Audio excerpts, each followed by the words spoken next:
Si on regarde le trend du fruit dont on va parler aujourd'hui, c'est un trend qui est toujours constant, mais constant dans le haut du tableau. C'est-à-dire que c'est toujours au-dessus des 50-60%. Donc ça tourne généralement autour des 70. Le fruit dont on va parler aujourd'hui est l'ami des sportifs et on en consomme tous. Si vous voulez consommer un petit peu healthy, que ce soit au petit déjeuner et avoir de vrais apports, vous consommez forcément ce fruit et surtout avant et après le sport. Je vais vous parler aujourd'hui de la banane. Pas forcément la banane plantain, mais la banane, le fruit. Donc, comment se lancer dans la banane et surtout, pourquoi se lancer dans ce fruit-là? Pourquoi nous, Africains, nous avons encore une grosse marge de progression sur ce fruit-là, où nous pouvons vraiment prendre une place prépondérante dans les exportations de ce fruit. C'est les sujets que j'aborde dans cette vidéo. Donc, si tu veux savoir comment te lancer dans la banane, pourquoi et comment peut-on évoluer en exportant ce fruit, reste jusqu'à la fin de cette vidéo. Bienvenue sur WMBM Industrie, moi c'est Paul Guérin et si tu es sur la chaîne qui te parle de business, de développement produit et de mindset, tout pour te permettre donc de monter ton entreprise, de la développer et d'en vivre. Donc ici, je t'apporte des idées, des conseils qui peuvent te permettre d'optimiser ou de monter ton entreprise. Donc avant de commencer cette vidéo, je vais t'inviter à cliquer sur la petite cloche pour t'abonner et recevoir mes prochaines vidéos. Et si tu as aimé cette vidéo, mets un petit like et partage-la. Donc aujourd'hui, on parle de la banane, pas la banane plantain. Pour la banane plantain, si vous voulez regarder, j'ai fait une vidéo dessus lorsque j'étais dans ma plantation au pays pour vous dire combien ça peut vous rapporter. Mais aujourd'hui, on parle de la banane, donc le fruit. Pourquoi la banane? Parce que aujourd'hui, la banane a un trend qui est constant, une tendance qui est toujours haute et constante. Donc la demande, elle est toujours là, elle ne baisse jamais, elle est toujours constante et cela depuis plusieurs années. Si vous regardez, vous allez faites un tour sur Google Trends et vous tapez banane ou banana en fonction d'où vous vous situez, pardon.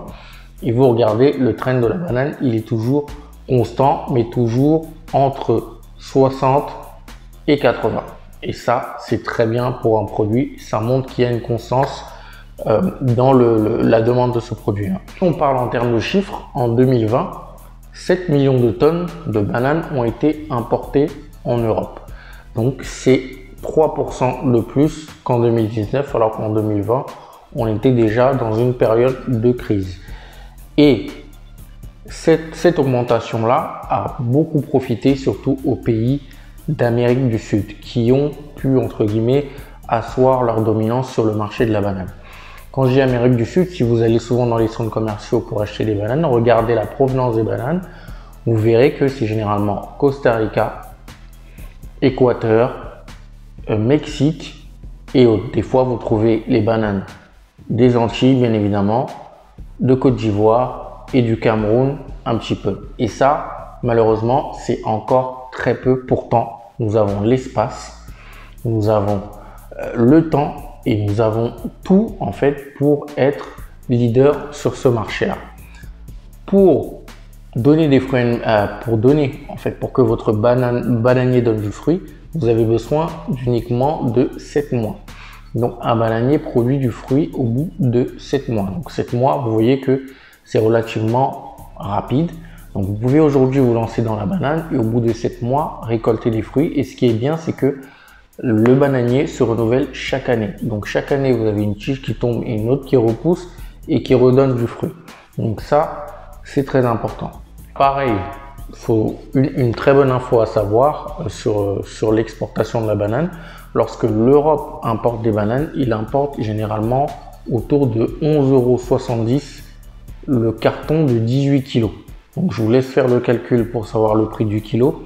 Mais sachez que c'est un prix qui est relativement bas. Mais avec de la quantité, vous pouvez vous en sortir. Pourquoi je vous dis que nos sols et notre potentiel est très sous-exploité en Afrique? Parce que si vous regardez les premiers producteurs de bananes au monde, les premiers ça va être l'Inde et ensuite la Chine. D'accord? Et je crois que le premier pays africain vient en 10e ou 9e position. Ça doit être l'Angola ou la Tanzanie, je ne sais plus exactement.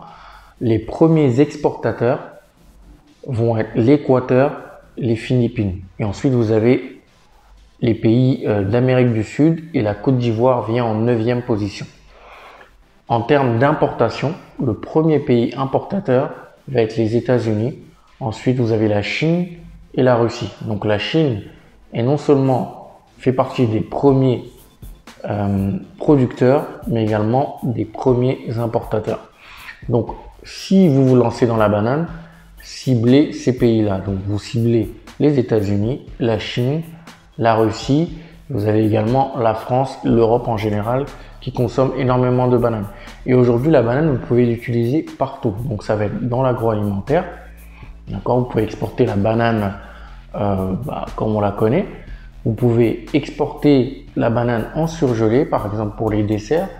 La banane peut également s'utiliser dans l'industrie cosmétique parce que c'est très nourrissant. Et également dans l'industrie pharmaceutique parce que c'est apaisant pour la peau. Donc vous voyez que vous avez énormément d'opportunités dans la banane. Et aujourd'hui, on a tout en fait chez nous pour se lancer sur ce marché-là et pour être leader. Je ne sais pas ce que les Américains du Sud ont de plus que nous, mais je pense qu'on peut faire beaucoup mieux sur ce marché-là en tout cas. Donc voilà ce que je voulais partager aujourd'hui avec toi sur le secteur et le marché de la banane. Dis-moi ce que tu en penses en commentaire. Est-ce que tu penses que c'est un marché sur lequel tu peux te lancer? Qu'est-ce qui nous manque pour devenir leader sur ce marché-là?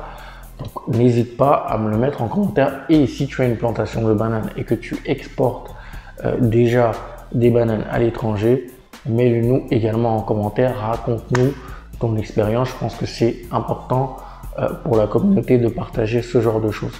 Donc la semaine prochaine, on se retrouve pour une nouvelle vidéo, un nouveau thème. N'oublie pas de me suivre sur les différents réseaux sociaux. D'ici la semaine prochaine, porte-toi bien et n'oublie pas que nous sommes tous des multi-billionnaires mind. Bye.